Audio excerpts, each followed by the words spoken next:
Olá, ouvintes! Eu me chamo Julia Bart e aqui comigo está meu companheiro de podcast, Juliano Silva. E aí, pessoal? Então, o tema de hoje do Stories é filmes brasileiros.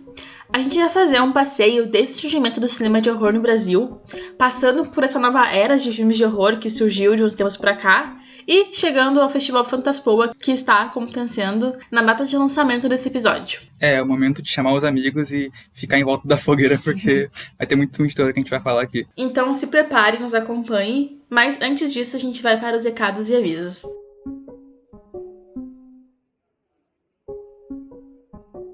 Então, o primeiro recado é só para lembrar vocês de seguirem a gente nas redes sociais, no Instagram e no Twitter, que é Stories_Cast, é a mesma coisa nos dois. E outra coisa que eu queria avisar é que a gente teve alguns problemas técnicos em relação ao áudio durante o episódio, e por isso, em um certo minuto, a minha voz, ela meio que parece que tá um pouco distante, assim, porque como a gente grava separado, a minha gravação não pegou minha voz. Aí a outra gravação pegou, só que ela tá um pouquinho mais distante. Mas depois isso fica por um curto período e depois volta ao normal. Mas acho que é só isso e bom episódio.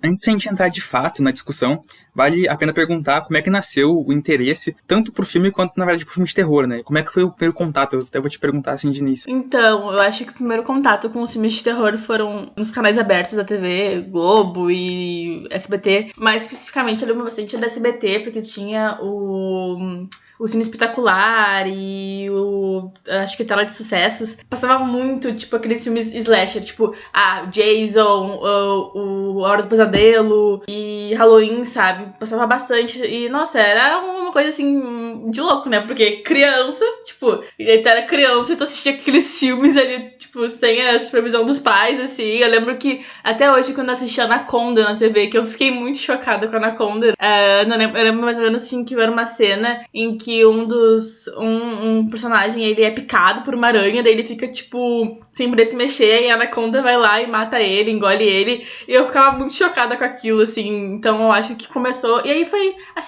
o que despertou interesse pelos filmes de horror, e até quando a gente vai ficando mais velho, tem essas experiências mais, assim, de querer ver os filmes, e daí, assim, tu vai atrás e busca pelos filmes de terror, e daí acontece muito essa questão, tipo, de tu querer ver com amigos, e querer ver, tipo, com os irmãos, a gente vê bastante filmes de terror, e, tipo, juntos, né, pra ter aquela coisa da experiência do medo, tipo, até assustar uns aos outros, né. Então, mais ou menos disso que cresceu a vontade e o gosto por ver filmes de terror. Nossa, com certeza, tipo, o que eu lembro... Sabe aquela situação em que tu do nada acorda de noite, liga a TV, aí tá dando um filme de terror, assim, em algum especial, tá ligado? Tipo, eu lembro do Chamado, sabe? Do nada, assim, sei lá, tu deu a brecha de ficar acordado de noite sem querer, sabe? Não era o objetivo, tu é criança, tem que dormir cedo, mas, tipo, tu acorda de noite e tá dando Chamado, assim. Mas um outro filme que eu tenho muito na minha cabeça, assim, que é, tipo, uma imagética visual, é tanto o Contatos Imediatos, Terceiro Grau, do Spielberg, e o Atividade Paranormal. Faz muito tempo que eu assisti esse filme, eu não sei se o filme, tipo, se fosse assistir agora, atualmente, se ele seria bom ou ruim, mas eu lembro que me assustou demais, sabe? Tipo, tendo essa imagética do terror, assim. Nossa, Atividade Paranormal foi um dos filmes que eu fiquei sem dormir por muito tempo. Tanto que o primeiro eu assisti na escola, não sei, tipo, sem supervisão também. É engraçado que quando a gente é criança e vai ver filmes de terror, é sempre sem supervisão. Eu lembro de alguns que eu vi com os pais, assim, eu lembro, tipo, Chamado foi um, mas o resto, assim, era sempre muito sem supervisão dos pais, sabe? Parece que, tipo, as situações são por acaso, sabe? Tipo, por algum motivo, tu acabou, tipo,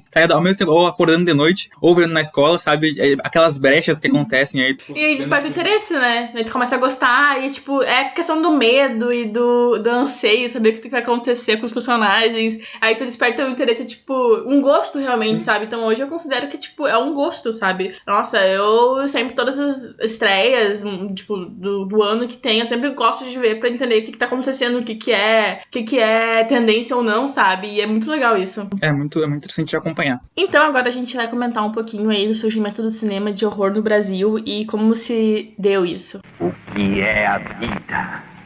É o princípio da morte. O que é a morte? É o fim da vida.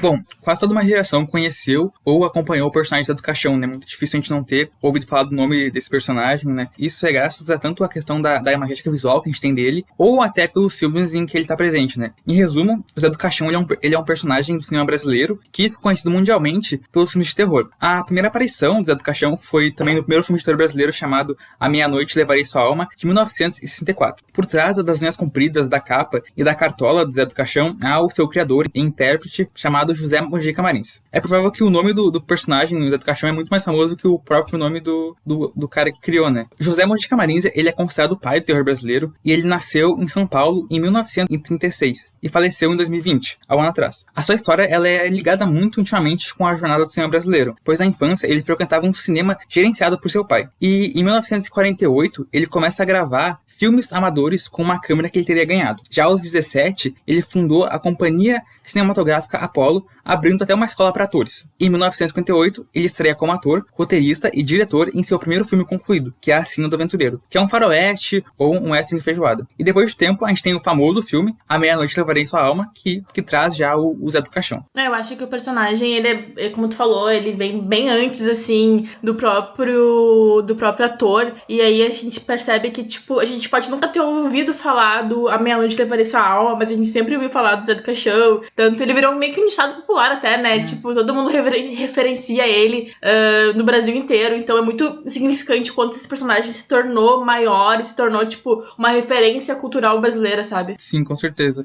E, aliás, né, a criação do personagem do Caixão, ele vem de um sonho do próprio Mujica, né? Porque no pesadelo, o Mujica disse que ele tava sendo arrastado por uma cova, por um coveiro, no caso, né? E esse coveiro, ele tava vestido de preto. Então ele tava sendo arrastado, assim, até a cova dele, onde estava escrito, se não me engano, acho que era o dia que ele ia morrer e o dia do nascimento. Se não me engano, era algo assim, sabe? Que ele fala. Então já traz toda essa questão, tipo, sinistra na criação do próprio Zé do Caixão. Outro ponto interessante é que, pra pagar as dívidas, né? O Mujica, ele teve que vender os direitos autorais do filme, né? Antes da estreia, e o longa, ele acabou sendo um sucesso de bilheteria, permitindo a realização de novos projetos. É até interessante lembrar que foi, tipo, realmente um sucesso de bilheterias do filme, só que o Mujica não ganhou nenhum dinheiro, tipo, não é o porcentagem. Ele teve que vender o filme porque ele precisava do dinheiro antes, né, do filme ser estreado, e aí, tipo, então é como é a questão cultural do Brasil, na verdade, né, ele não é um cinema independente, realmente isso, né, ele não tinha dinheiro pra investir. O que é a existência? É a continuidade do sangue. Então, vamos falar um pouco mais agora do filme A Meia-Noite Levarei Sua Alma, né? A gente tem o Zé do Caixão, que é o personagem, que o nome dele também é Josefel Zanatas. Esse Zanatas, ele é ao contrário, Satanás. Então já é uma referência aí. E esse personagem, né, no filme, ele é cruel e sádico. Ele é temido e odiado pelos moradores de uma cidadezinha do interior. E ele tá obcecado em conseguir gerar o filho perfeito. Aquele que possa dar continuidade ao seu sangue, né? E a sua mulher, ela não consegue engravidar, então ele acredita que a namorada do seu melhor amigo é a mulher ideal que procura. E olha, um grande amigo, assim, né? Com esse filme, né, A Meia-Noite Levarei Sua Alma, e o personagem Zé do Caixão, um anti-herói, né, o José Mojica Marins, ele acabou se destacando como uma principal referência do cinema de horror produzido no Brasil e um dos mais conhecidos do movimento Boca do Lixo. Então, uma breve contextualização, né, o Boca do Lixo foi uma região onde se desenvolveu um polo cinematográfico de cinema independente. A gente pode ligar com o cinema marginal, que foi um movimento que se propagou pelo país entre os anos 60 e 70, e o principal produtor foi realmente o Boca do Lixo, né. O cinema marginal pregava a ideologia da contracultura e também sofreu grande repressão e censura pela ditadura que se instaurou no Brasil ali naquela época. E devido aos seus filmes que tinham extrema conotação sexual, violência e também que seguiam a chamada de estética do lixo, os filmes eles acabaram sendo censurados. Mas, retornando sobre A Meia-Noite Levarei Sua Alma, vale a gente comentar algumas características do filme que eu acho muito pertinente e também, né, algumas legais, incríveis, outras problemáticas. Então, o personagem em si, né, o José do Caixão, eu considero ele um personagem muito sinistro. Ele tem uma estética sinistra, tudo dele é muito sinistro, mas ao mesmo tempo ele é um personagem bastante cômico, né? Sim, então, ele traz aquela comédia no filme, né? Sim, e aí tem umas cenas, assim, em que ele debocha muito do pessoal ali, assim, ele tá ali no contexto de uma cidadezinha pequena, e ali na cidade todo mundo tem medo dele. O pessoal ali ele tem uma parte que eles estão no bar, e aí os caras do bar ali, todo mundo tem meio que um medo, um receio de chegar nele E ele, tipo, ele implica muita... Ele é um personagem que implica muito poder, assim, só de estar no lugar, entendeu? É pela presença, né? Pela presença do personagem. Ele tá lá e todo mundo tá com medo. Tipo aquela cena onde tem diversos caras lá que podem ir combater ele, mas não, a presença dele já assusta todo mundo no ambiente. E ele chega a debochar disso, né? Porque ele, assim, ao mesmo tempo que ele é sinistro, que ele tem um teor bem sobrenatural, ele é muito debochado com os outros personagens, com o pessoal ali. E isso é muito interessante, assim, porque ao mesmo tempo que o filme ele consegue ser um filme que se leva a sério, e também é um filme, assim, que tu consegue tirar uns momentos engraçados, mesmo, tipo, de alívio cômico, sabe? Em relação ao personagem do Caixão, né, ele já tem toda a sua ideologia e essas ideias, né. De início, assim, tu já sente que ele é niilista e até um pouco nietzschiano, sabe? Então, tipo, ele traz essas ideias de... A crença dele é na descrença, sabe? Ele vai contra qualquer religião, tanto a vigente, a católica, né? E a gente pode até emergir a cena dele comendo carne na sexta-feira 13, aquela cena que já mostra como o filme é feito cinematograficamente, né? De jeito muito bonito aquela cena, aliás, né? Que é um plano aberto. Sim, até isso já evoca as técnicas que o filme utiliza, porque o filme ele foi feito, assim, obviamente com baixo orçamento, né? E ele foi feito realmente pra época, assim. Mas ele é um filme bastante trabalhado esteticamente, assim, que nessa cena que tu falou, que é uma cena que tem um plano aberto dele assistindo a procissão, e aí tem outras cenas, assim, que é em plano sequência também, que mostra o personagem interagindo com o ambiente, e são cenas bastante bonitas, sabe? E também até depois do final ali, que eles usam algumas técnicas pra trazer as pessoas, os mortos, né? A maquiagem ali, são bastante bem feitas pra época, e também, assim, é interessante notar o quanto o cinema brasileiro tava se formando naquela época, assim, sabe? E aí já tem um filme que evoca tantas coisas juntas, é muito legal. Voltando à questão do personagem, né, só pra dar uma ênfase nessa narrativa de que ele quer dar a continuidade do sangue, né? Então ele vê, já de início ali, que ele precisa encontrar uma mulher, né, que seja ideal pra ele, assim, pra ele fazer a procriação, porque ele acredita que ele vai alcançar a imortalidade com essa continuidade do sangue que ele vive falando durante o filme. O que é a existência? É a continuidade do sangue. O que é o sangue? É a razão da existência. A gente pode lembrar que muitos ideais do Zé do Caixão são machistas e deturpados, né? Sim, com certeza. Tipo, eu acho que até é impossível a gente não comentar que algumas cenas são bem desconfortáveis. Como a cena que acontece ali, que ele espanca a Terezinha, né? Que é a mulher com que ele tá tipo, cobiçando, que é a esposa a noiva, na verdade, que é a noiva do melhor amigo dele, e ele espanca ela e depois estupra ela, né? Então, eu acredito que, assim, o filme, ele é bem problemático, ele não dá pra esconder essas coisas assim, mesmo, tipo, é um filme de terror dos anos 60, né? Uma época totalmente diferente, mas ainda assim, a gente olha hoje em dia com aquela, tipo, aquele olhar meio, tipo, de longe, assim, pra essas cenas, né? Porque ainda não dá pra passar, né? Porque é bem, bem desconfortável, bem horrível, né? Eu acredito que, tipo, ele talvez queria trazer um pouco de peso pro personagem do Caixão, porque, tipo, desde isso ele mata a mulher dele, aí depois ele mata, acho que o doutor, ele mata o melhor amigo, ele mata só a Terezinha que se mata, né? Ela se suicida. Mas aí, tipo, já traz todo esse peso pro personagem que, na verdade, é um ser humano normal ali, né? Ele é um coveiro, que já traz um peso enorme, assim, pra questão do personagem. E essa é a questão, né? O filme mescla tanto esse peso, a comédia, tipo, é umas coisas muito bizarras, realmente. E eu fico muito feliz com o final do filme, porque ele teve o que mereceu, né? Ele acaba sendo atormentado por todo mundo que ele matou, né? Outra coisa da questão dos efeitos especiais, né, é que eu acho que mesmo sendo um filme de 64, ele consegue, tipo, trazer os efeitos especiais de um jeito muito bom. Acho que funciona, sabe? Funciona. É realmente, tipo assim, tem filmes que a gente vê agora, assim, que não funcionam. Mas, tipo, nossa, tem muitas coisas que acabam funcionando demais. Acho que é muito mérito do Mojica, né, por realmente ter trabalhado de um jeito, sabe, próprio pro filme, né? Porque ele traz aquele experimentalismo e aquelas opções de um filme de baixo orçamento, só que funciona, sabe? Isso que é muito interessante, sabe? Trazer esse mérito pro filme. E é a partir dos anos 90, nos Estados Unidos, que o Mojica, ele se torna um diretor prestigiado em circuitos cinéfilos, né? Com a chancela de cult. E o Mojica, ele também figurou entre os diretores do movimento Boca do Lixo, né? Com filmes que eram considerados os precursores do cinema de terror no Brasil. Tem esse primeiro filme, né? Que é A Meia-Noite Levarei Sua Alma. Tem a continuação de 1967, que é Essa Noite Encarnarei no Teu Cadáver. E em 2008, ele fechou essa trilogia com A Encarnação do Demônio. E um outro ponto interessante é que o personagem, personagem, né, o Zé do Caixão, ele fez algumas participações em outros filmes do diretor, né, do Mojica, que é o Zé do Caixão, que já atua como ele. E é interessante notar que a trilogia ficou por um tempo, assim, sem ser feita, no caso, sem ser concluída, porque, né, a gente já comentou que ali o Brasil tava passando pela ditadura militar e pela censura, e os filmes do Mojica, eles eram completamente fora dos padrões, né? Então, por isso que a trilogia não foi concluída também, até na época, assim, quando o Zé do Caixão tava no auge, assim, sabe? Mas depois também o personagem, ele continuou se mantendo no auge, e aí em 2008 sai o último filme da trilogia, mas de qualquer jeito, assim, o Mojica, ele foi sendo um diretor incrível e tendo várias produções que contribuíram muito pro cinema nacional do Brasil de horror. E tanto os filmes que ele produziu, quanto o próprio Mojica foi perseguido, né? Então, ele até foi preso algumas vezes, né, na época da ditadura, e o filme foi censurado também nos variados filmes dele, no caso. Né? Dorme no chão, dorme no feno, dorme cavalinho, aproveita que é pequeno.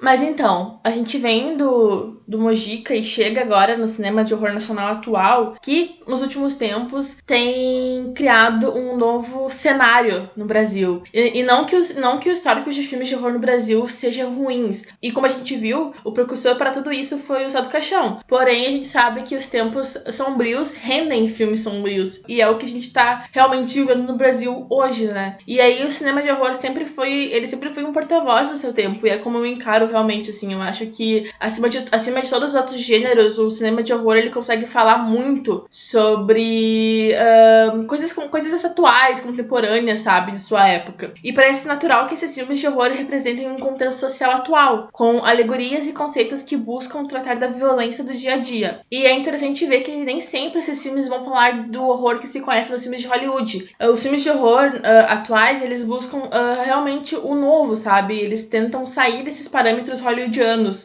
Só antes de a gente continuar, né, acho que talvez é um pouco interessante a gente dividir a questão do terror e o horror, né. O terror, ele é quando ele tá ligado mais à questão psicológica, né, a questão da expectativa, da construção da cena e também ao medo do acontecimento assustador, né. Aí depois do terror vem o horror, que é ligado ao pavor, à repulsa física, e é quando, quando tem aquele sangue, quando tem aquelas mortes, assim. Então, eu acredito que é muito difícil a gente desconectar um do outro, né. Os dois, eles acabam se ligando, assim, e sendo trabalhado em conjunto em diversos filmes. Sim, a gente só usa realmente mais a palavra horror no cinema de horror brasileiro porque é o que realmente a maioria dos pesquisadores usam, sabe? Mas realmente os dois são tão interligados. E assim, por muitas vezes essas produções, elas vão além do horror ou simplesmente usam o horror como recurso para expressar outras preocupações. Então ali o horror, ele é só uma chave, sabe? E é o fato de não limitar as produções brasileiras de horror que contribui para uma gama de filmes que a gente tá vendo hoje em dia. Então, de tempos pra cá, saiu vários filmes brasileiros de horror. E isso é pelo fato de a gente não limitar os filmes, não colocar os filmes em caixinhas, sabe? E é por isso também que agora a gente vai tratar aqui, previamente, de 5 atuais produções brasileiras de cinema de horror, pra entender como que tá acontecendo essa nova fase, né? E é interessante falar que algumas pessoas chamam essa nova fase de Era de Ouro do cinema de horror. E aí a gente talvez possa até discutir essa questão, né, de ser uma era de ouro ou não, sendo que a gente tem toda a questão do Mojica, né, que ali dos anos 60, 70, era o cinema de horror também, e aí agora tem essa nova fase, mas será que é a era de ouro ou não? De algum modo é uma nova fase, assim, né, em relação à era de ouro, talvez daqui talvez mais uns 10 ou 20 anos a gente pode ver se foi ou não uma era de ouro, né, se afastar realmente do período pra saber, pra depois assemelhar com os outros em si. Mas, enfim, né, como tu falou, a gente vai passar por alguns filmes, e o primeiro é As Boas Maneiras, de 2017. A gente vai dar uma breve sinopse, e nesse filme, né, a gente tem a Ana, que é feita pela Marjorie Stiano. Maravilhosa. E ela contrata a Clara, que é feita pela Isabel Zua, acho que deve ser a pronúncia.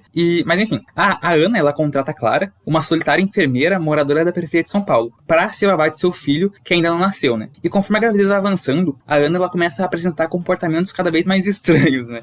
E que, ao decorrer do filme, a gente vai descobrir o que vai acontecer. Então, eu considero que As Boas Maneiras, ele é um filme único, um cenário de horror mundial, porque ele mistura ali a questão da fábula com temas como a desigualdade. Então, eu acho que a gente pode dividir esse filme em 2 blocos, praticamente, né? Que a gente tem tem o primeiro, que é a gente vê a relação da Ana com a Clara, né, desde o início, já que ela foi morar no apartamento, né, da Ana pra cuidar dela tanto, né, já que ela tá tendo complicações em relação à gravidez. E eu acho que nesse primeiro início, assim, a gente vê ali a questão da questão social em si, né, os comentários sociais nas entrelinhas, mais ou menos. Sim, porque a Clara, ela é uma mulher negra, e aí ela vai ser babá e cuidar do filho da Ana, e também cuidar da Ana, né, por si só. E aí tem essa questão ali, né, tipo, não chega a ser um conflito, nem é nada explícito. Isso é muito legal, porque os diretores, eles conseguem colocar essas críticas ali, mas é bem nas entrelinhas mesmo, sabe? Não tá uma coisa realmente explícita. Parece que é, tipo, meio que por baixo, assim, né? Eu acho que, tipo, já no início do filme a gente vê a questão que ela vai ser entrevistada, né? E aí, tipo, eu acho que, eu não lembro agora, mas a primeira entrevistada é uma mulher branca, né? Uhum. Aí ela tá falando sobre a questão de cuidar tanto, no caso do bebê em si, né? Só que parece que quando a Ana, né, ela vai falar com a Clara, ela já fala, tipo assim, tu pode ficar cuidando da casa. Porque a primeira mulher que aparece ali pra se babar, ela é realmente mais uma babá, enfermeira, sim, assim, sabe? Vai cuidar da criança só, não, e ela já fala, eu acho, assim, eu vou cuidar da criança, eu não vou cuidar, tipo, da casa, sabe? E aí a Clara já é, tipo assim, eu vou ter que cuidar da casa, do bebê, de ti, entendeu? Ela já empurra, assim. Já empurra. É muito isso. E uma coisa que eu cheguei até ler, acho muito interessante, que parece que meio que ocorre uma crítica da normalização do racismo, sabe? Tipo, o quão tá normalizado, tanto pra gente talvez não sentir, em algum sentido, talvez alguém não possa ter sentido, mas de algum modo possa ser, tá ligado? Tipo, aquela normalização no dia a dia, sabe? E tem até a questão também, assim, que a gente começa a ver no filme o passado, assim, dos personagens. Não tanto da Clara, porque, né, a Clara, assim, ela realmente, ela parte de um princípio ali do filme. Mas a gente vê que a Ana, ela vem de uma família rica, que é do interior. Aí ela assim, ela ia em festas, ela era realmente uma menina burguesa rica que era do interior. E aí acontece até, tipo, por que ela fica grávida? Porque ela tem um encontro com um cara, e aí nesse encontro eles têm uma relação ali, e o cara vai embora e deixa ela sozinha, né, no outro dia. Aí os pais dela mandam ela pra cidade pra criar a criança, só que assim, sem total apoio dos pais, ela vai ter só o apoio financeiro. Daí já mostra o quanto que a Ana tem ali, ela tem dinheiro pra cuidar da criança, sabe? Só que aí ela, enquanto a Clara, né, é outra personagem que tá ali pobre, que precisa de um emprego, sabe? O que eu entender, parece que a família, tipo, ficou com vergonha dela estar grávida e mandou ela se virar, né? Agora tu vai, a culpa é tua e agora tu vai criar a criança, né? E é importante, uma questão que eu acho muito legal, assim, como eles mostram a relação que ela teve com esse cara, né? Que a gente vai depois perceber que é um lobisomem, né? Só pra ter essa noção de que a criança que a Ana tá carregando, ela é um lobisomem. E é interessante porque esse passado, ele é contado com desenhos, né? Sim. Com uma animação. E funciona de um jeito muito interessante, sabe? De ver, assim. Sim, e é interessante, é bem bonito, assim, e consegue ser bastante explicativo, assim, do que realmente... Tu já percebe realmente que o cara ele era um lobisomem. E até também evocar essa questão, que eu acho muito interessante, porque a história do lobisomem é uma história mundial. Tem todos os lugares a gente conhece a história do lobisomem. Mas eu acho que aqui no Brasil a gente coloca mais características regionais na figura do lobisomem, porque todo mundo joga uma história de lobisomem no interior, né? Sim. Assim, eu acho que todos os pais, avós já contaram, assim, que no interior tem lobisomens, tem homens que se transformam nesses animais, né? E aí a gente vê isso, assim, no filme em si, sabe? E é muito interessante. Mas, assim, eu acredito que os diretores, que é uma dupla, a Juliana Rojas e o Marco Dutra, eles buscaram trazer um aspecto lúdico contando uma história de lobisomem. E, porém, ao meu ver, o que acontece em Boas Maneiras é a vivência e o amparo entre mulheres. Além da questão do lobisomem, da questão do folclore, eu acho que, assim, o filme ele fala muito, realmente, assim, muito mais sobre a responsabilidade e o medo de ser mãe. A gente tem, tipo, em relação à questão que falou da relação de mulheres, né? A gente tem já no início que a Ana e a Clara elas acabam se relacionando, né? E eu acho interessante porque eles não trazem, tipo, a questão da desigualdade, não desigualdade social, mas a questão da diferença social não é uma interferência pra elas terem um romance, sabe? Pra elas terem uma coisa, né? Então acho que é um ponto interessante desse negócio de ter realmente uma relação de mulheres, tanto no primeiro bloco do filme, quanto o segundo, que acho que é até interessante explicar, porque depois que o bebezinho nasce, né? O bebezinho que é um lobisomem, né? A Ana acaba morrendo, né? E aí, nesse segundo bloco, a gente vai ter a Clara que ela vai cuidar do menino, que é um lobisomem, e aí a gente tem tem essa questão muito mais ligada à maternidade. Sim, e aí até nessa segunda parte ali a gente percebe que a Clara, ela se devota totalmente ao menino, né? Pra cuidar, tipo assim, pra ele não ter nenhum contato com coisas que estimulem ele a virar ele tem ali aquela característica, tipo, animal, do lobisomem, mas ela cuida realmente pra ele não virar um personagem ruim, uma pessoa ruim, sabe? Meio que ela trancava ele nas noites de lua cheia pra que não desse nenhum problema, pra que ele não fosse revelado que ele era um lobisomem. E ele é uma criança, né? Isso é pior ainda, sabe? Ele não é um cara adulto que entende o que tá acontecendo, sabe? Ele é uma criança que tá vivendo com aquela questão ali, sabe? E é pior ainda, eu acredito. Eu acho uma outra coisa interessante é que talvez traga até a questão não da adolescência, mas tipo, quando tu é criança, aquela transformação, sabe? Tipo, aquela mudança, assim, sabe? Da mãe lidando com o filho rebelde. Porque é realmente isso, né? Ele acaba ficando um pouco rebelde, assim, porque ele não entende de início, sabe? Ele sabe que ele tem aquele problema de lobisomem e tal, mas de início ele não entende por que ele precisa ficar trancado. Sim, então a gente tem que comentar a questão técnica do filme, que eu acho que é uma coisa que surge muito aos nossos olhos a primeira vez que a gente tá vendo o filme, porque a produção, ela realmente optou por usar um CGI, que é algo que não é muito usado no Brasil em si, sabe? A gente não tem muitos filmes com CGI, mas Boas Maneiras, ele usa CGI e usa de maneira bem feita, né? Sim, de algum modo acaba funcionando até, acaba engrandecendo o filme.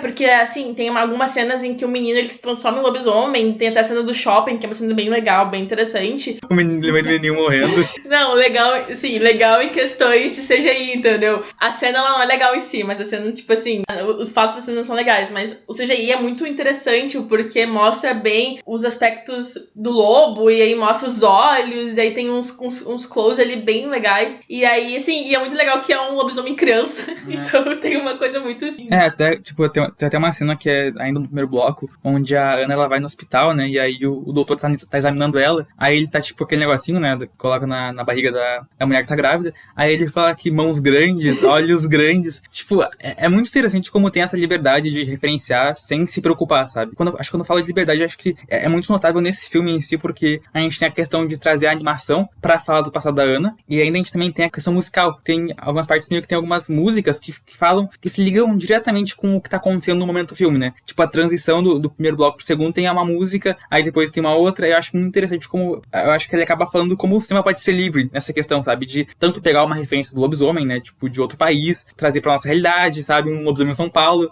e, tipo, trazer essas coisas, assim, que vai fazendo com que fique um filme próprio, sabe? Um filme, tipo... original. Um filme original em si, né? E sim, e aí o filme, assim, eu acho que ele tem um clima muito tenebroso, e aí ele traz esse sentimento de angústia e até de solidão, assim, porque eu acredito que a angústia, tanto dali do final do filme, quando na verdade o menino, ele foge por um tempo, e daí a Clara fica aí naquela angústia de não saber o que tá acontecendo com o filho, e aí também depois da solidão que o menino próprio sente, porque ele é diferente das outras crianças, ele não pode fazer as mesmas coisas que as outras crianças, então assim, eu até acredito assim que no final o filme passa uma mensagem realmente sobre o medo do desconhecido. O povo em si, as pessoas assim, elas têm medo do que elas não conhecem, sabe? E aí até a questão, tipo, de não entender o menino em si, sabe? O que tu acha do final, até pra te perguntar? Acaba sendo realmente isso, né? Tipo, acho que já é resumo total. É o medo do desconhecido. E aquela cena, né, em que a população ali da cidadezinha tá perseguindo, vai pra casa da Clara, né? Porque descobriram que ele é lobisomem, já que ele atacou uma menininha lá aleatória. Aleatória não, mas ela tá lá na história. Mas enfim, e aquela cena ela acaba sendo quase como se fosse uma inquisição, sabe? Aí tipo, de início dá tipo assim, nossa, isso é muito, como é que eu posso dizer? Muito exagerado. Só que acaba tendo uma verossimilhança demais com o Brasil atual, sabe? Tipo, se tivesse... Já acontece coisas assim, situações assim, sabe? Mas, tipo, é realmente como se fosse uma inquisição, porque todo mundo vai direto, todo o povo lá vai direto pra casa da Clara, né? Vai com tocha pra enfrentar esse desconhecido que é o menino que é lobisomem ali. E esse é muito bonito também, né? Porque ele acaba eles dois de mão dadas ali. E, nossa, é um sentimento muito, assim, de... O filme acaba no clímax, na verdade. Mas é tão bonito e tão, assim, evoca essa relação de mãe e filho e de cuidado, sabe? Que eu acho que o filme, ele se torna... Ele acaba no melhor momento, assim. Com licença. Mais alguma coisa? O que é que tá acontecendo aqui? Ninguém vai fazer nada. É melhor a gente sair logo daqui. Se ele morreu, a culpa é minha. Sabia que eu já matei muita gente. O que você sentiu? Nada. Mas então, se em Boas Maneiras a gente tem o filme de monstro, no Animal Cordial, que é de 2017, a gente tem o filme de slasher. Uma breve sinopse do filme: o Inácio, que é interpretado pelo Murilo Benício, ele é o dono de um restaurante de classe média, que não gosta muito dos seus funcionários. Ele tem uma certa desavença com eles. Mas quando o estabelecimento é assaltado, com clientes ainda no local, o Inácio e a garçonete, que é interpretada pela Luciana Paz, embarcam em uma sangrenta matança. E só um parênteses, porque a Luciana Paz é maravilhosa, incrível, adoro ela. Só pra um ponto já de início aqui, é que o nome, né, do filme é O Animal Cordial, ele nos remete um pouco à questão do homem cordial, que tem a ligação com o historiador Sérgio Buarque, né, de Holanda, que ele traz aquela questão, né, o homem cordial traz aquele retrato do homem com aquela conduta educada, polida, sabe, que aquele brasileiro que lida com a relação de poder, assim, nas classes, assim. Aí já remete essa questão do animal cordial e do homem cordial em si. Que é totalmente o Inácio, né? Se tu for perceber. Porque o Inácio, ele é dono de um restaurante ali, que a gente já falou, mas ele é um cara ambicioso, né? Ele quer que o restaurante seja um ponto financeiro, que tenha rendimento e que, assim... E aí a gente já percebe ali que ele tem uma certa desavença com os personagens, né? Tanto com o cozinheiro dele, que é o Djair, porque o Djair, ele é nordestino e aí também homossexual, então já tem ali um preconceito. E ele tá toda hora também no telefone com a mulher dele, e a mulher dele já meio que também despreza o trabalho dele. E tem, assim, eu acredito que a questão do animal cordial é realmente sobre o Inácio. Sim, eu acho que até dá pra dividir um pouco também esse filme na questão de antes do assalto, né? E depois do assalto. Porque antes do assalto a gente tem realmente o homem cordial, né? Que é aquele homem que usa uma máscara social perante a sociedade, sabe? E aí tipo, a gente acha interessante porque tem aquelas cenas no espelho, né?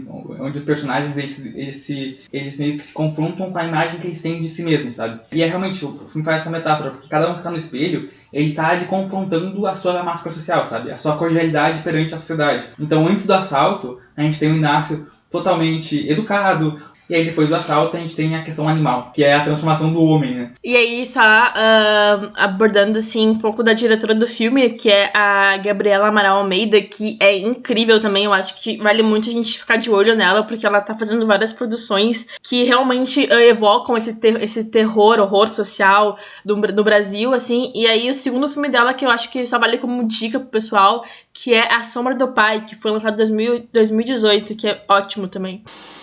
Então, em O Animal Cordial a gente tem bastante o simbolismo e a tensão social. E assim, a gente falou que tem essa questão do assalto e que aí depois vira meio que um slasher, querendo ou não, né? E aí o filme ele também evoca essa sensação dos slashers dos anos 80 nos Estados Unidos. Porque ficou bastante famoso assim naquela época, e aí o filme traz um pouco disso, mas também não é o foco disso. Sim, tanto a questão da simbologia a gente pode ver com a questão da carne, né? Que tanto a humana e animal. Porque o filme acontece diversas... Tem muito sangue esse filme, né? Então, ao decorrer da história, assim, a gente tem muito sangue, realmente. Só para dar também um parâmetro da história, eu acho muito interessante a cena em que tem aqueles dois clientes que ficam ali durante o assalto, né? Que é a Verônica, eu acho, e aí o marido dela, que é o Bruno, que eles estão jantando no lugar, só que daí a Verônica, ela já não se sente à vontade ali, né? Ela já entra ali com uma sensação de, tipo, esse aqui é um lugar de classe média, e eu não sou, tipo, mulher pra estar nesses lugares assim, e ela já se sente meio com nojo do lugar. E aí quando os assaltantes entram e acontece todo o conflito do filme, meio que já mostra essas questões de que o filme, ele constrói a tensão entre os personagens em si, antes do assalto, e pra no assalto tudo se explodir. É realmente isso, né? E essa questão do assalto eu acho que dá pra ligar um pouco com aquele... A gente tem em muitos filmes, assim, tanto filmes estadunidenses, que é o medo da classe média quando tem a sua propriedade invadida, sabe? Então a gente remete isso. Só que nesse filme a gente tem uma inversão, porque, tipo, ao mesmo tempo em que os ladrões, né, estão invadindo a propriedade do Inácio, quem vira refém realmente é o pessoal daí, é os ladrões, é o pessoal, tanto os que trabalham, tanto os clientes, né? Eles viram refém do patrão. Sim. Então ocorre uma inversão nessa questão, né? Acho que é interessante. E o outro ponto, né, que tu falou do Djair, né? Ele é nordestino e homossexual. E ele acaba meio que representando o desequilíbrio do homem cordial urbano. Então, é por isso que em muitos momentos o Inácio se sente incomodado com ele, né? O Inácio, ele consegue reverter a situação, e aí ele até prende os bandidos, os assaltantes, e prende também os clientes. Daí ele vai começar aquela questão da matança, ele até corta os cabelos do Jair, porque ele tinha um cabelo longo, né? E daí, nossa, para um homem branco, hétero, 40 anos, classe média, é o fim do mundo, né? Ter pessoas diferentes dele, né? Então, assim, já tem essa questão, essa crítica ao gênero, ao sexo, e também não deixa de ser também uma crítica também à classe social, né? Sim, com certeza. E já pro final a gente tem a questão do confronto. Porque, como eu até falei da questão do espelho, né? Eu acho que o único que consegue realmente se confrontar com a sua máscara social no espelho é o Jair. Enquanto os outros estão se confrontando ali quando sai no espelho, o Jair já consegue, ele já sabe quem ele é, sabe? Nesse sentido, assim. E aí a gente tem pro final mais, né? Onde a Sarah ela acaba matando o Inácio. E aí eu acho que passam do homem pro animal, sabe? O animal cordial agora, nesse sentido. Sim, e aí também a Sarah, nossa, ela é uma personagem assim que ela vai construindo aos poucos a loucura, né? Porque aí ela começa assim, a gente sabe que ela tem uma paixão ali pelo Inácio, pelo patrão, e aí assim, aos poucos ela vai se relacionando com ele, sendo cúmplice dele, e depois no final chegando a matar ele. E aí é muito doido que essa questão que o filme ele potencializa os personagens ao máximo, leva todos ao extremo. Ela meio que ficou obcecada realmente, né, com o Inácio. Sim, e aí o feliz é o funcionário que foi embora no começo do filme. E dá aquela treta, né? Sim, né, porque tem aquele funcionário que ele não fica até o final do expediente, ele vai embora e, nossa, perfeito, né? Meteu o pé. E aí? O quê? Vamos pra onde? Oxe, eu que sei. Bora? Daqui a pouco eu vou pra um lado, tu vai pro outro, eles também, e passou, pô. Eu tive um sonho estranho. Era como se eu visse o futuro. Então, agora a gente vai pro terceiro filme, né, que é A Noite Amarela, de 2019, que agora já traz uma questão mais essencialista, mais profunda e até filosófica, a gente pode dizer assim.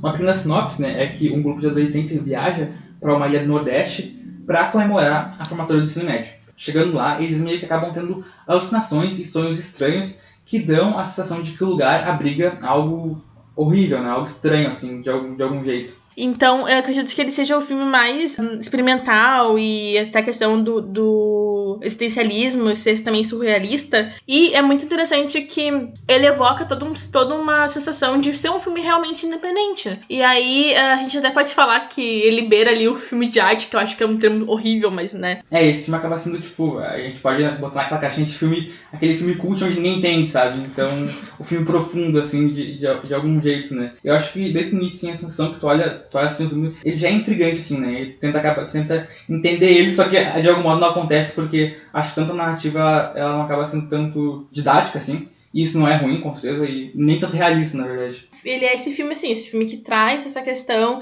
de ser um filme que não vai te dar uma história explicadinha, bonitinha, que tem um início, meio e fim. Ele é realmente um filme pra experimentar. A gente pode até falar um pouco da história, porque são ali, acho que 5 amigos, e eles estão no último ano do ensino médio, e aí eles querem aproveitar o tempo que eles têm ainda juntos, porque eles vão se separar, obviamente, depois. E aí eles vão nessa praia, eles viajam pra essa praia pra ficar ali um momento juntos, e aí o filme já evoca toda aquela reflexão sobre o fim do ciclo da adolescência. E no filme isso é visto como algo fantasmagórico, e mesmo que se passe em uma praia, a sensação que eu tenho do filme é que ele é bem claustrofóbico também. Realmente, né, eu acho que tanto a fotografia, a questão sonora, a questão visual do filme, ela acaba sendo bem hipnotizante e ela acaba te levando a ter, de algum modo, sensações assim. E assim, o filme a gente falou que ele tem essa questão toda de alucinações e sonhos estranhos. E ele também volta muito, assim, no passado pra contar a história dos personagens, contar como é que é aquela relação entre amigos. E aí, tipo, eu acho muito legal, sabe? Porque, assim, quem nunca passou por esse momento da vida adolescente, quando tem que se despedir dos amigos, que acabou ali aquele tempo que vocês têm juntos, e aí cada um vai pra um caminho diferente, e aí na verdade, conforto, mas também, tipo, uma tomada de decisão, sabe? Eu acho muito legal isso. É por isso que a gente vê, tipo, esses adolescentes, né, passando por essa fase de terminar o ensino médio, de ter feito o Enem, assim. Bem que a gente já se identifica com essa questão, porque acho que todo mundo passa por esse período, assim. E a gente vê as discussões da morte, da vida, acabam meio que engrandecendo quando esses personagens estão conversando, ou o filme nos mostra isso de algum jeito. Agora pra falar um pouco mais do final do filme, né, já que ele acaba também sendo bem aberto para interpretações, então eu acho que é difícil a gente falar se é isso ou não, mas meio que o que acontece, meio que os personagens, né, eles acabam ficando presos em meio que realidades paralelas, né, aí cada um fica preso como se fosse um plano. E uma coisa que eu senti bastante, que eu até fui procurar pra entender se era realmente essa questão, porque na última cena, eu não lembro agora o nome da menina em si, mas eu sei que ela tá passando por meio que uma porta, assim, e o filme acaba. Aí meio que daria a entender como se fosse uma transição da adolescência realmente, sabe? Da adolescência pra essa vida adulta. Ou pra aceitar em si, sabe? Mesmo se tu vive uma negação. Sim, e aí eu acho que ele se torna bastante relevante, porque ele traz esse contexto, como a gente falou já, da adolescência, da transformação de fases pra vida adulta, e aí é algo totalmente natural, mas que a gente chega a ter medo, né? Então ali o filme ele mostra que existe esse medo sobre o futuro, e é muito interessante, é muito legal. Meu nome é Stênio. Eu trabalho pro Instituto Médico Legal. Fala com o morto. Eu não sei explicar. Então, chegando ao quarto filme, a gente tem Morto Não Fala, que é de 2019, e aí já é um filme bem mais comercial, porque o filme foi bastante distribuído. E na sinopse, a gente tem o Stênio, que é um plantonista noturno no necrotério de São Paulo. E ele possui o dom paranormal de falar com os mortos. E aí ele ouve esses mortos e um deles revela um segredo sobre a própria vida do Stênio. E isso desencadeia uma maldição que traz bastante perigo e morte pro personagem. Só falando que quem faz o Stênio é o Daniel de Oliveira, que é um baita ator. O filme é do Denilson Ramalho e ele pode se encaixar nos típicos filmes de fantasmas, que trazem sustos e atormentam os personagens. Mas Morto Não Fala também é um thriller sobrenatural, ditado pelas experiências e consequências dos atos do Stênio. No filme, né, ele descobre que a mulher dele tá traindo ele, e isso realmente é o que carrega a trama. Se não me engano, acho que é o fantasma, né, que fala pra... Isso, o cara morto ali. O cara morto, no caso, fala pra ele que a mulher dele tá traindo ele. E aí, no caso, ainda depois a mulher dele acaba morrendo por causa que ele vai incrimina o amante dela, eu acho, né? E aí ela também acaba morrendo de bandeja. E aí quando ela morre, ela traz essa questão da maldição pra ele, né? E aí é interessante perceber que era uma regra do Stênio. Ele tinha uma regra de não se envolver demais nas conversas dos mortos. Ele até ouvia os mortos, mas acabou que ele se envolveu nas conversas e acabou caindo em desgraça. Eu acho que esse filme, ele carrega muito uma questão do cinema nacional e, assim, ele também evoca toda aquela questão do sobrenatural, que é algo muito interessante. Eu acho que todo mundo curte muito quando vê cinema e vê cinema de horror, curte muito a questão do sobrenatural e esse filme, ele evoca essa sensação, sabe? De trazer, tipo, os mortos falando com ele, o rosto dos cadáveres, né? E até foi por CGI. Eu acho que essa estranheza de ver tanto a boca se mexendo do morto falando, acho que traz uma estranheza até muito boa, porque eu vi que algumas pessoas criticaram o CGI, né? A estranheza que traz, eu acho que dá um peso um pouco até na história, né? É meio estranho, assim, diferente ver aquele morto mexendo a boca e pra falar com ele, mas ao mesmo tempo, assim, tu entende que faz parte da história, tu entende que, tipo assim, é uma narrativa que funciona, né? Mas eu também gosto bastante das cenas em que aparece os mortos, e aquele jeito bem fantasmagórico. E tem uma cena em questão que eu acho muito bela, assim, bem bonita, que é a cena que o Stênio tem que passar por um lugar cheio de fio de nylon, porque ele tem que chegar no quarto da filha dele, né, que a filha dele tá correndo perigo. E aí a cena é toda em uma luz neon vermelho, assim, e é uma estética, o filme tem uma estética bem bonita. E aí as questões que o filme traz, como a gente tem falado, que os filmes de horror brasileiros atuais, eles têm essas questões mais sociais, né, e aí eu acredito que o Morto Não Fala, ele traz esse pano de fundo do homem fraco com problemas familiares. A gente tem toda aquela questão de ser sobrenatural, mas de fundo a gente tem ali um homem que tá quebrado, que não consegue lidar com a família, que não consegue lidar com a mulher, que não consegue lidar com os filhos. E também tem a questão que o filme ele é ambientado na periferia de São Paulo, que é uma cidade que tem uma extrema violência cotidiana. A gente consegue, o Cinema Nacional consegue trabalhar coisas mais assustadoras, a gente também consegue ter essa liberdade pra trazer um homem normal do dia a dia, assim, que a gente poderia ver em qualquer lugar trabalhador, que tem esses conflitos e aí vai se lidar com o sobrenatural, né? Vai ter que lidar agora com mortos que estão falando com ele. E é legal que, assim, nem sempre o cinema de horror vai fugir dos aspectos, nem tanto sociais, mas vai fugir, tipo, do cotidiano.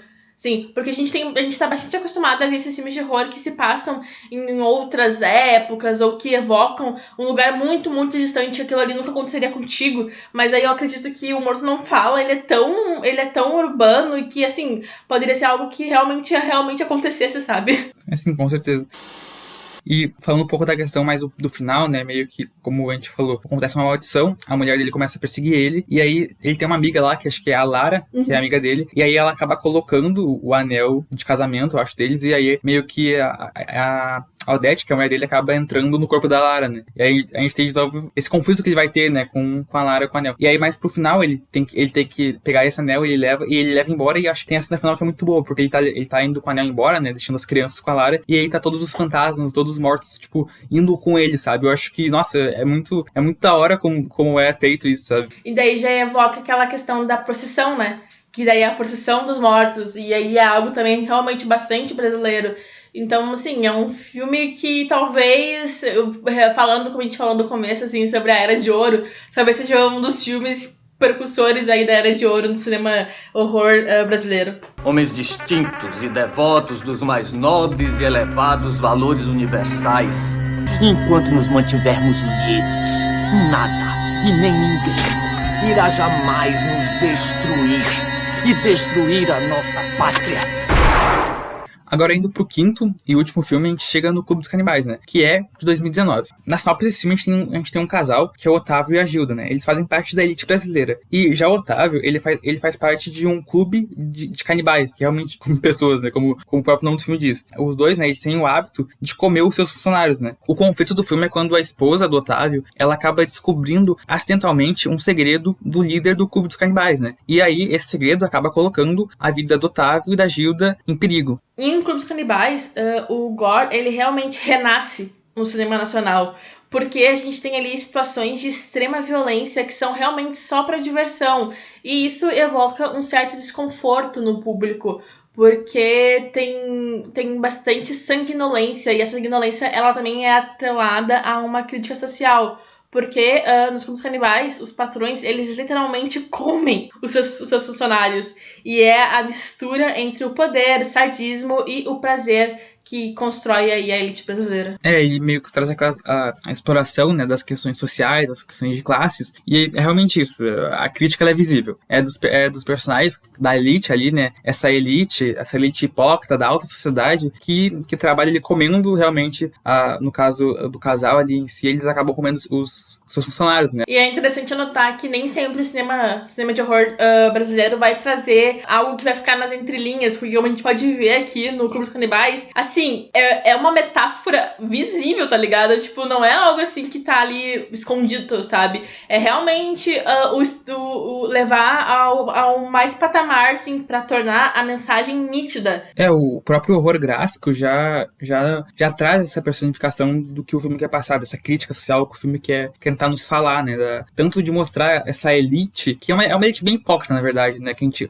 o filme meio que trabalha, assim. Então, até porque a Gilda, ela descobre que o líder do clube ali, que eles fazem parte, tem um segredo ali, que ele tem relações sexuais com os funcionários. E então, obviamente, ele é gay, ou pelo menos bissexual.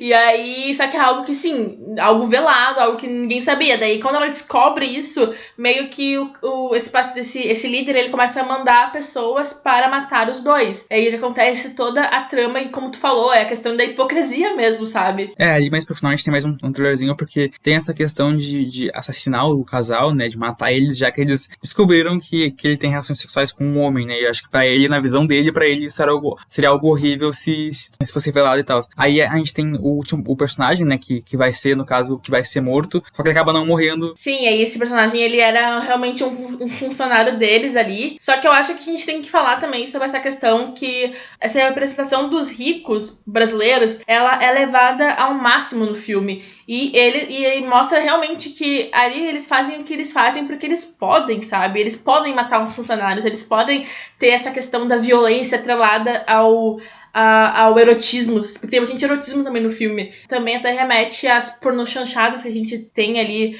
nas outras épocas, sabe? Então, eu acredito que esse filme, ele, ao mesmo tempo que ele se leva a sério, ele tem uma crítica ali, mas ele também satiriza a classe rica e leva ali o filme para um contexto onde a gente consegue até ter um certo alívio, né, no final do filme. Que é onde o personagem consegue escapar. E aí os dois, né, o casal acaba morrendo. Ele mata o Otávio, né, e o Otávio acaba matando a Gilda sem querer, né, e aí ele sai vivo.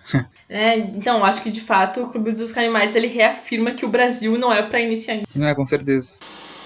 Então, eu acho que essa nova onda de filmes de horror no cinema nacional, ela vem de uma nova geração de jovens cineastas, né? Que eles querem dar voz a uma linguagem própria e autoral. O filme de horror no Brasil, ele cresce cada vez mais e se torna único na medida que esses jovens não se preocupam em imitar os filmes norte-americanos, como a gente viu nesses filmes que a gente comentou. Né? A gente vê, acho que uma coisa que eu consigo perceber bastante é a questão do uso dos gêneros, né? De diferentes gêneros pra tentar trabalhar num filme, né? E alguns funcionam muito bem algumas opções, e eu acho que isso é interessante. E essa geração, né, de cineastas, eles meio que, ao mesmo tempo que eles querem buscar uma linguagem própria, eles acabam usando experimentações, acabam se influenciando, se inspirando, trazendo elementos como o lobisomem de uma outra cultura pra cá, como os filmes das maneiras. Então é essa questão, né, de tentar fazer como se fosse um experimento e funciona de um jeito muito bom, eu acho. Sim, porque na mesma medida que ainda o filme tem um gênero, eles conseguem experimentar dentro desse gênero. E é uma questão, assim, que esses filmes, eles podem até ser vistos como pós-horror,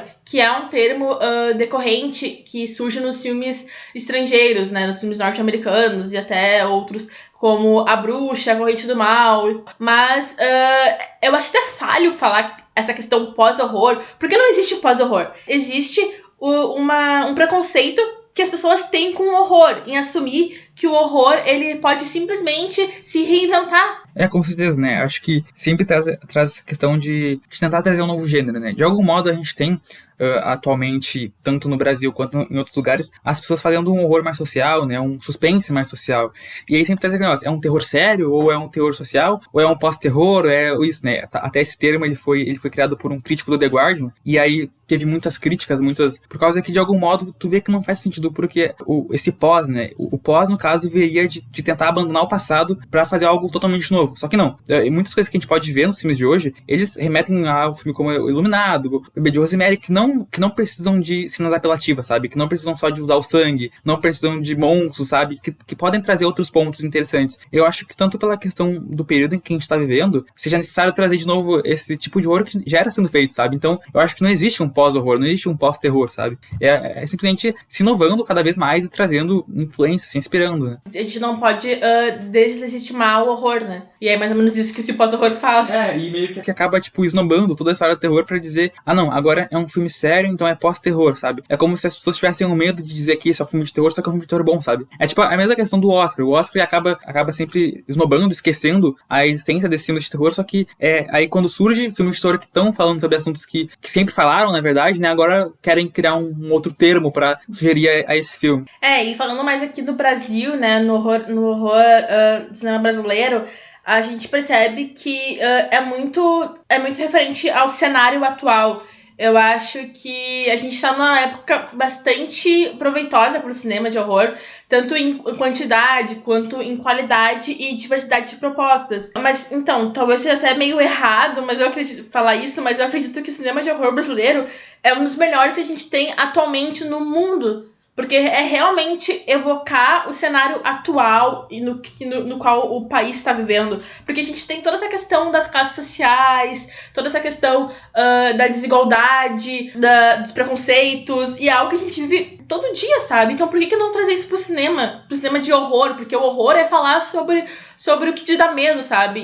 E ser alvo de preconceito te dá medo, né? Realmente, os filmes atuais, eles acabam realmente trazendo a questão social do Brasil. Acho que é muito interessante como o cinema no Brasil, tanto dos gêneros ou quanto do terror, é realmente isso. Tá totalmente interligado com o momento que a gente tá vendo e tanto as questões de desigualdade, falar sobre os problemas do Brasil em si. Eu acho que isso funciona de um jeito muito bonito saber que a gente tá numa época em que esses filmes estão sendo produzidos, né? Em que tá ocorrendo uma leva de filmes que tentam conversar sobre várias coisas, né? E até só pra dar, assim, uma questão, como a gente tá falando, essa diferença entre o cinema brasileiro de horror e o cinema americano, porque a gente percebe que o Hollywood, ele faz filmes mais comerciais, com fórmulas, e ainda mais no cinema de horror, porque a gente adora Invocação do Mal, mas tu percebe que Invocação do Mal tem uma fórmula ali, né? Enquanto no Brasil os filmes são bem mais autorais e originais. E também tem essa questão de não ser uma adaptação, então é bem mais livre. Um grande problema da questão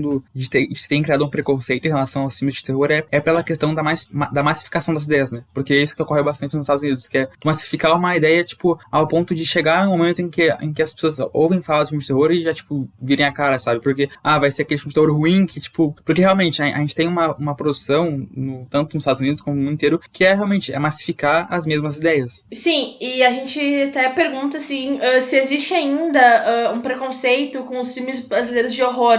Eu acredito que existe ainda, porque... Tem muitas pessoas que, como tu falou, viram a cara quando vêm falar de filme brasileiro, ainda mais filme de horror brasileiro. E é algo, assim, que não é também algo de nicho, eu acredito. Eu acredito que tem muitas pessoas que vão assistir o filme por achar legal o tema e também até por se interessar pelas histórias. Mas ainda a gente vive um momento de bastante preconceito com o cinema e o cinema brasileiro, né? A gente tem que trabalhar sempre pra que isso acabe. Com certeza, né? Como tu falou mesmo, se já tem um enorme preconceito contra os próprios filmes brasileiros, aí se já é de horror, se o horror também já é mal visto em outros lugares, em outros países, né? A gente já acaba importando tudo isso pra cá, né? Então é realmente essa questão. A gente chega, talvez, ao que levou todo esse episódio, porque a gente começou discutindo sobre... No off, no caso, discutindo sobre o Fantaspoa, que tá acontecendo agora. Então vamos até explicar um pouquinho o que é o Fantaspoa, né? O Fantaspoa, ele é o maior festival de cinema dedicado exclusivamente a filmes de gênero fantástico, que são fantasia, ficção científica, horror e thriller. E ele é o maior evento da América Latina, por assim dizer. Um dos maiores. Ele surgiu em 2005 com a ideia de promover um festival na cidade, né, na capital de Porto Alegre, e ele é dedicado, como tu falou, ao gênero fantástico. E esse tipo de evento, até então, ele era inédito no Brasil. Sim, e aí nos primeiros anos, ali em 2005, foram exibidos 15 filmes apenas, em 6 dias. E atingiu um público de 800 espectadores. Então, assim, o primeiro ano do festival já tem um público bem relevante. E aí, em continuação, em 2006, foi feita uma homenagem especial ao mestre brasileiro José Mojica Marins, né, o Zé do Caixão, que a gente já falou sobre ele aqui. E com a apresentação de uma retrospectiva da obra do cineasta. Então a gente já percebe essa relação entre o Zé do Caixão e o Fantaspoa, né, que realmente é uma linha aí. Então, no ano de 2007, o festival passou a ter um nome mais atrativo, que é o Fantaspoa, como a gente conhece hoje em dia. E foi realizado a primeira amostra competitiva internacional de curtas de cinema fantástico. A edição recebeu filmes de mais de 30 diferentes países. Então já estava crescendo. Crescendo. Em seguida, em 2009, foram exibidos 200 filmes, sendo metade desses longa-metragens de diversos países, definindo o Fantaspoa como um dos principais festivais de gênero da América Latina. E entre 2011, 2012 e 2013, o festival passou a receber patrocínio institucional e também passou a ter atividades paralelas, como oficinas e outros convidados do mundo todo. E em 2014, ele marca um ano especial pro festival, porque é o 10º ano, e é o ano em que apresentará o primeiro filme produzido pelo Fantaspoa Produções. O nome do filme é Jorge e Alberto contra os Demônios Neoliberais. Ótimo título. Em 2020, o festival ele foi adaptado para a pandemia, e todos os seus filmes foram ofertados de forma online e a maioria gratuitamente. Em 2021, este ano, o Fantaspoa está acontecendo enquanto esse episódio está sendo lançado e ele está na 17ª edição, também no formato online e totalmente gratuito, com mais de 160 filmes de 40 países diferentes. Além disso, também foram oferecidas diversas atividades paralelas, né, como lives com conversas com cineastas, debates sobre a inclusão no audiovisual e sessões musicadas. E como eles mesmos dizem, o Fantaspoa trata-se de maior e mais democrática iniciativa online de um evento de cinema na América Latina, até então apontando futuros caminhos possíveis para o circuito de festivais e incentivando o isolamento social como uma forma de combater a pandemia. É um grande momento pra gente ficar em casa e assistir filmes, porque em diversos países e diversos filmes eu acho que é a possibilidade de entrar em contato com diversos mundos, diversas narrativas, de diversos diretores, cineastas por todo mundo, que tudo isso graças ao Fantaspoa de Porto Alegre, né? E aí é tão interessante a gente falar isso porque a gente tava comentando, assim, tá no off, que a gente foi de Taiwan pra Argentina, né, em filmes. E aí, assim, e é uma coisa magnífica que em 2021 a gente possa assistir um festival tão amplo, tão diversificado em casa, sabe? E é incrível, eu acho que, assim, a gente tá tendo uma experiência maravilhosa assistindo os filmes e eu acho que o Fantaspoa tem a acrescentar na história do cinema de horror brasileiro. É, realmente isso. Eu acho que em poucas horas tu pode ir de país para país, da Europa para América Latina, para qualquer lugar, porque é incrível, assim, essa possibilidade gratuita para todo mundo poder assistir, né? E, assim, está fazendo aqui um jabá rapidinho. Eu fiz um texto com 8 filmes para assistir durante o Fantaspoa. Tá lá no fidedigno.com.br, que é o site com o qual eu colaboro, maravilhoso. Então, esses filmes que eu selecionei, eles são alguns entre os melhores filmes, porque tem muito filme, né? Então, acho que ali é só meio uma palhinha pro pessoal. E tá rolando um festival até dia 18 de abril, então corram pra assistir. É um festival incrível que merece todo o merecimento e reconhecimento. E é isso mesmo, a gente vai deixar o link desse artigo na descrição do episódio, assim também como o link do Fantaspoa e o link também pra assistir os filmes, já que tá sendo em uma plataforma diferente, né? Os filmes estão em outra plataforma. Então é isso, esse episódio que foi de um ponto a outro ponto, a gente abrangeu aí talvez muitos anos de história e de conhecimentos e culturas, e eu acredito que a gente só fez uma palhinha realmente, porque é muita coisa pra abranger e talvez a gente volte nesses assuntos no futuro, porque o cinema brasileiro de horror, ele tem muitas coisas pra ser discutidas e sempre serem revividas. Acaba sendo, apenas um recorte pra fazer com que as pessoas procurem mais tanto sobre o Zé do Caixão, sobre os filmes de terror atual e sobre o Fantaspoa. Então é isso, sigam a gente nas redes sociais, @historias_cast no Twitter e no Instagram. A gente tá muito feliz com os episódios que a gente tá lançando, porque tem bastante gente incentivando, e quanto mais pessoas curtirem, seguirem, comentarem, mais coisas legais a gente vai trazer pros perfis e pro próprio episódio. É isso, até o próximo episódio. Até mais. Um último favorzinho. Se passares pelo céu, manda lembranças aos anjos. Mas, se teu fim for o inferno, dá meu endereço ao diabo.